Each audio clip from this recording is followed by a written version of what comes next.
Aloha, this is Trevor of the Tropics. Here's my friend Rich.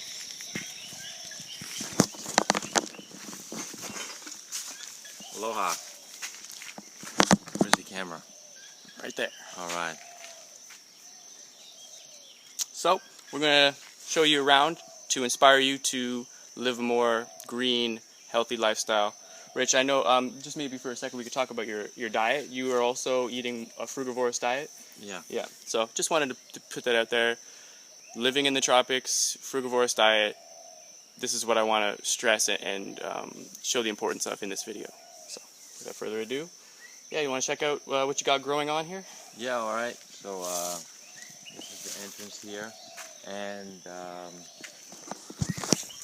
right at the gate you see a rock wall. This was built before I moved in. Okay. And you can see a durian.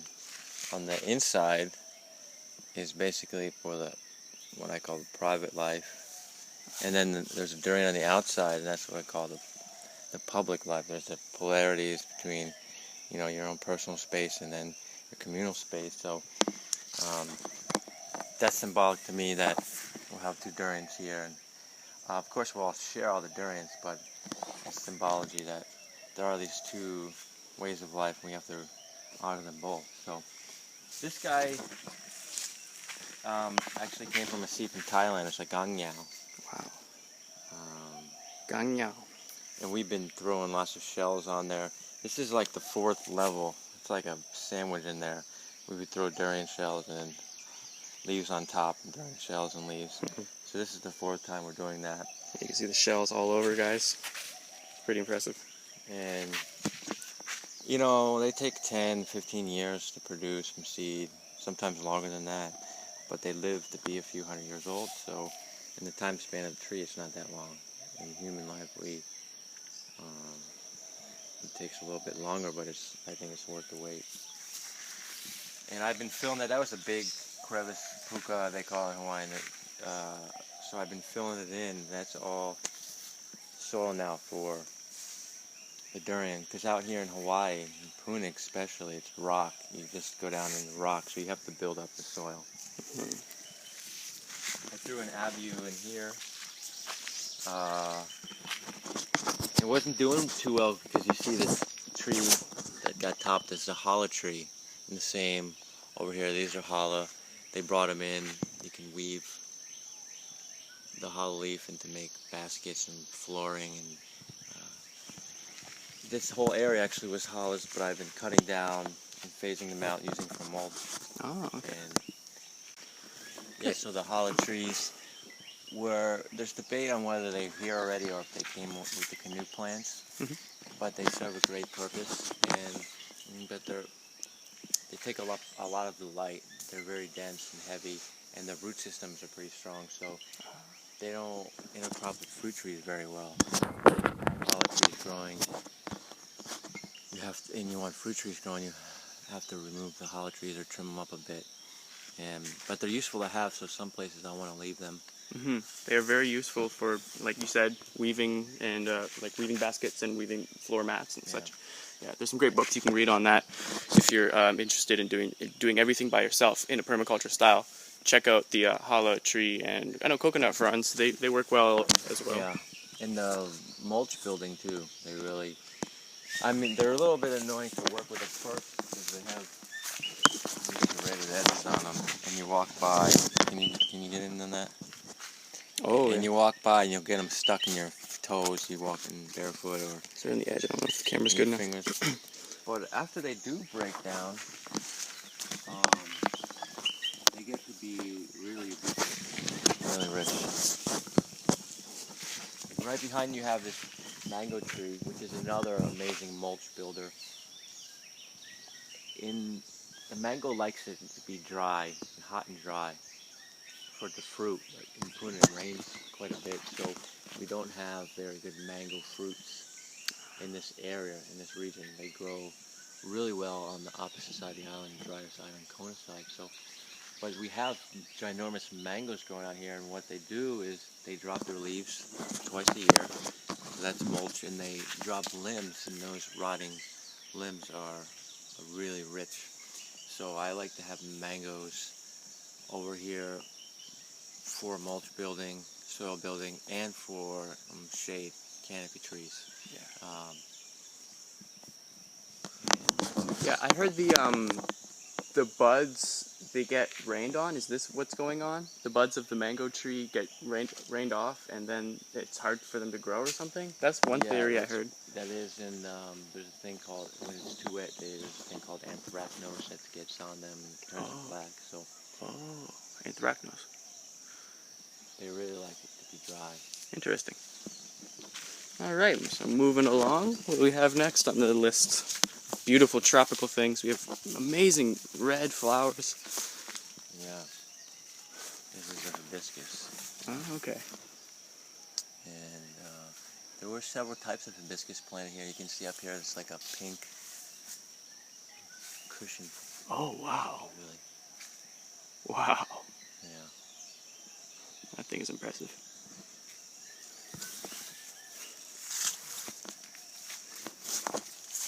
Yeah, I mean, I came in here with lots of fava and this wadelia, this weed grass coming in, so you're constantly pushing the jungle back and planting things and hoping it survives. And it gets to a point, and then it pretty much establishes itself, and you don't have to weed anymore. But until you get to that state, it's a lot of work keeping the jungle back. Some people use weed whackers and sprays. I do everything by hand.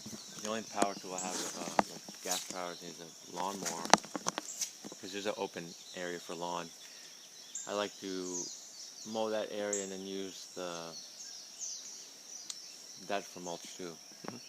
But other than that, I do everything by hand, because you come into touch with the land more, and you know the space. You don't just go over it really quickly. When you work with hand, you really feel the energy, and then it communicates with you and lets you know what it wants in that space. Yeah, that makes perfect sense. And then you'll have more success in planting things. I agree. If people would really get into touch with the land, they would get new inspirational ideas that would help them further their permaculture goals. So get in the land as much as you can. Don't rely on machines, because you don't get to actually touch the things, which is such a blessing. It's what we're all here for, is to be, as in close contact with nature as possible. This is a Chompadex seedling. And there's one down in there too. So Chompadex is really good fruit. Yes. And I just haven't figured out where this one's going to go yet. Just waiting. Okay. Some beautiful foliage here. So what do you call this with the walking limbs, it seems? Oh, that's the hollow. Oh, that's more hollow. Okay. Yeah. Oh, there's plenty of hollow here. Okay.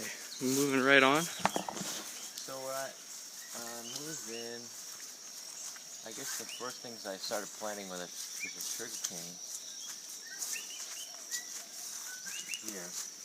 And it's kind of it's going through a dormant phase in regeneration right now. Mm-hmm. You see all the babies coming up. And I remember you said you get, however, virtually unlimited sugarcane. It's always available, it seems. Yeah. To some degree. Yeah, it gets kind of annoying sometimes. Too much, so you just gotta keep juicing. And here's a new space. Ben's making more, planting lots of more pineapples. I started out with a few hundred, maybe 300 or 400 actually, and now I have 1,000 to 2,000 keikis after 3 years. So I gotta keep spreading on making more pineapple patches. That's beautiful to hear. Yeah, you're gonna see some amazing pineapples right here. We got this really well-growing one. It's getting lots of sunlight, I guess, or something. It's doing fantastically.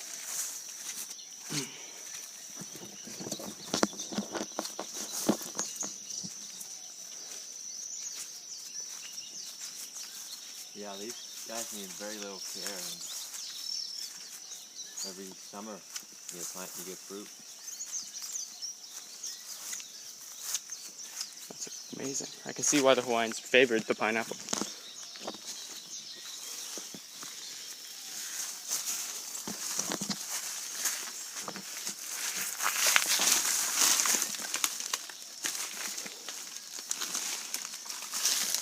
Whoa. Let's go. I was thinking about making a pond, Oh, cool. but I just started throwing stuff in here a while back, and I want to show you this durian over here. It's kind of special. Okay. Whoa. This is fun.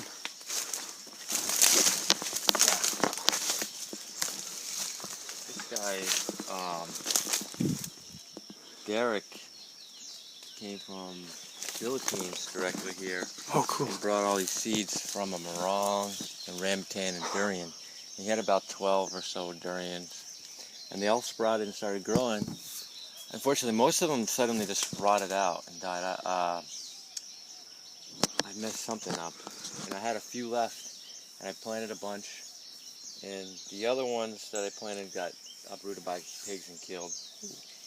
And this is the one survivor, but it actually was chewed up by a rat, so I thought this one was dead.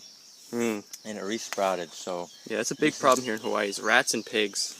So if you're coming to Hawaii, make sure that you understand the land and make appropriate responses.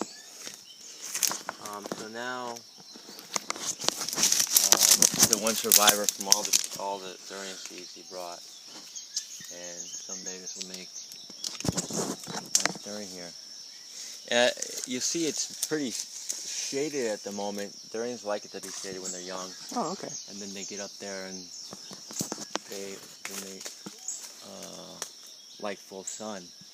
So eventually, I'll remove these guavas and this weed tree.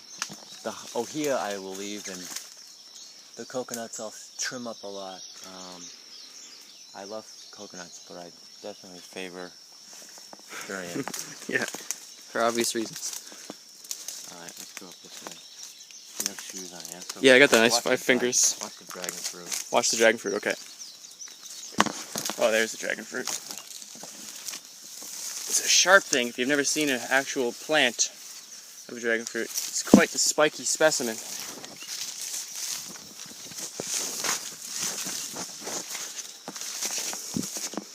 Okay, so we saw the pineapples, we saw the hala. Now this garden has been cleared a lot recently, but it just shows you an example of the abundance and the power of seed. So when I moved in, I started this garden to grow tomatoes and a few ganja plants. And I was throwing out the compost to feed those plants. And then 3 years later, there's this, look at this whole this is like several trees. They're all Rolenias here. There's several Rolenias growing out of this one thing. I don't know. Eventually it's going to choose one, I guess. Or whichever one makes the fruit. And same with all these trees came out of the compost. Nice. And up until like about last week, we actually cleared about 20 or 30 of them out. So seeds just sprout, keep growing. Yeah, Rolenia, and then they fruit quick too, right? They're relatively fast fruiters. So that's 3 years old. Oh, 3 years, wow. Put out flowers before, but hasn't put fruit off yet. Oh, okay, it's coming soon. Yeah. There's a lot of flowers on there now too.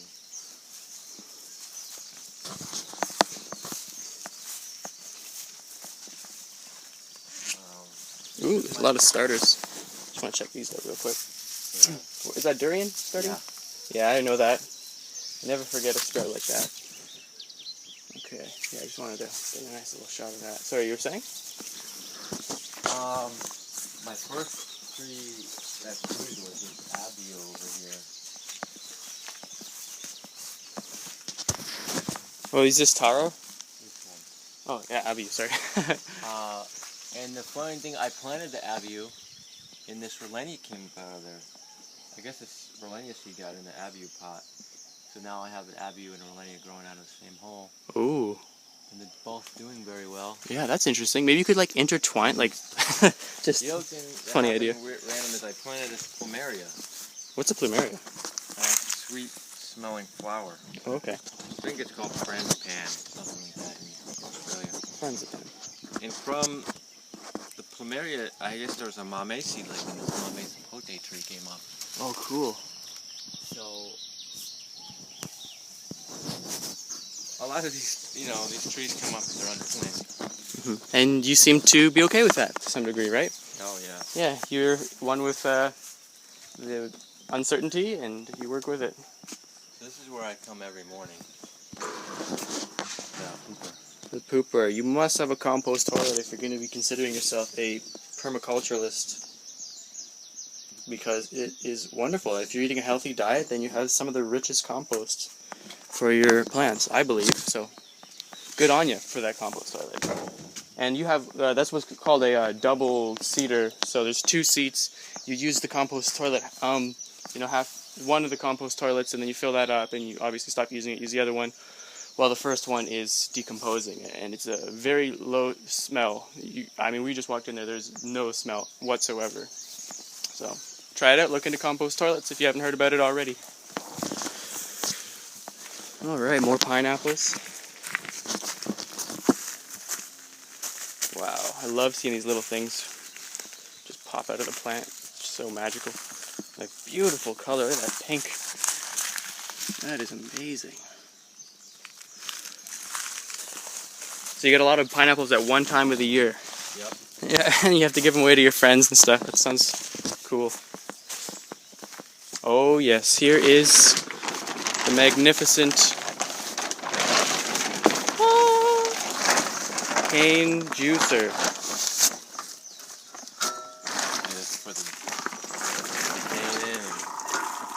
Roll away. Yeah. You get a nice slow distribution, but you can get a lot of cane juice from one sugarcane. You were saying you got over a gallon from one cane. Yeah, that was a pretty sweet ass cane. Yesterday for the potluck, we made about 3 gallons.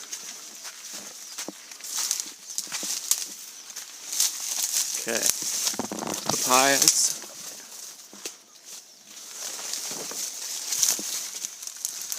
Oh, is this the edible thing? That's red hibiscus. You can mix tea. Oh, okay, yeah, it's very sour. Maybe. Try it. I think I had it before. I'm trying another little piece. Yeah, I remember this. I think. Nice little sour. Whoop. Okay. Just watch that plant right there. Well, which one? This is a bougainvillea. Oh, cool. Okay. So this is a property line, but that's what I'm doing on the border. Oh yeah, this is a good angle. Right here, I'm going to have rock pillars. Rock pillars, okay. This high and that wide, and I'm going to grow dragon fruit on it. Nice. And in between some of the rock pillars, I'm going to have them every 9 feet. I was thinking to have a beehive in between them. So it could be like a little bee sanctuary. Bee fence.